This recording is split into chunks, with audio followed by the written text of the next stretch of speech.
Bleeding Kansas. Leavenworth County played a crucial, albeit less dramatic and less bloody role than some territorial Kansas counties during the Bleeding Kansas saga.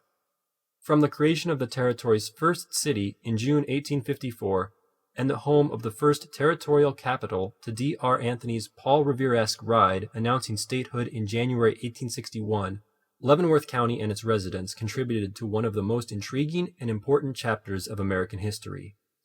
The county experienced firsthand all of the political, economic, social, and security issues that plagued the territory between 1854 and 1861.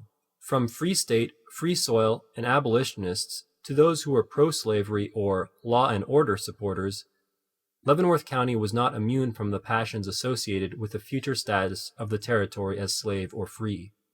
Leavenworth sponsored the first conventions to nominate candidates for congressional delegate in November 1854, and for territorial legislators in March 1855. Both led to controversial elections and to the influx of hundreds, if not thousands, of Missourians to protect their interests. Urged on by political forces or motivated by economic self-interest, or because, as one Missourian stated, Kansas belonged to Missouri, she found it first. Active participation by its Missouri neighbors in the territory's future set the tone for the most politically violent segment of Bleeding Kansas. One of the earliest scenes in Leavenworth County that captured the essence of these conflicts was the Malcolm Clark murder of April 1855. What began as a heated disagreement over claims related to the Salt Creek Valley Claims Association between Malcolm Clark and Cole McCrea quickly ended in murder. McCrea allegedly shot Clark with a pistol provided by a young lawyer named William Phillips. The lawyer was a staunch Free State supporter, and his supposed support to McCrea served as a pretext for pro-slavery supporters to turn a land dispute into a political drama. They kidnapped Phillips, crossed the Missouri to Weston, and then shaved, tarred, and feathered their victim. After holding a mock auction conducted by a local slave, the affair netted an entire penny. Phillips became one of the many political victims of Bleeding Kansas. The Phillips affair was just the beginning of the political conflict that beleaguered Kansas between 1854 and 1861.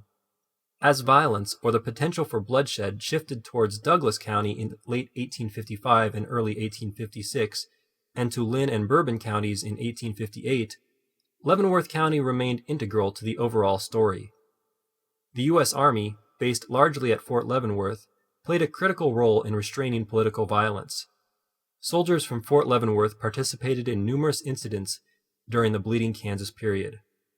Although challenged by competing requirements to subdue various recalcitrant Native Americans and to crush the Mormon rebellion in Utah, the Army helped to limit the extent of the violence by performing posse comitatus and other policing duties from 1855 until statehood.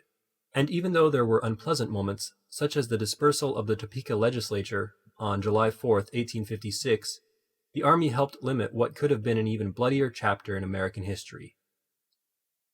The Leavenworth Constitutional Convention was another important element of the Bleeding Kansas story. Conducted during the infamous Lecompton Constitution crisis of 1858, the Free State community tried to get Kansas into the Union without having to endure another Lecompton vote. Kansans ratified the newly minted Leavenworth Constitution in May 1858, but the document died in congressional committee. Kansas rejected the English bill in August 1858 and effectively ended the Lecompton debate. Kansas eventually entered the Union under the Wyandotte Constitution. When President James Buchanan signed the admitting legislation in January 1861, it was Leavenworth publisher D.R. Anthony that spread the news to Kansans. Recognizing Leavenworth County's significant role in Bleeding Kansas is essential to understanding the entire story. Without that understanding, it is impossible to appreciate fully the nuances and the political, economic, social, and security challenges faced by the territory's earliest settlers, and the legacy those challenges have left to the nation at large.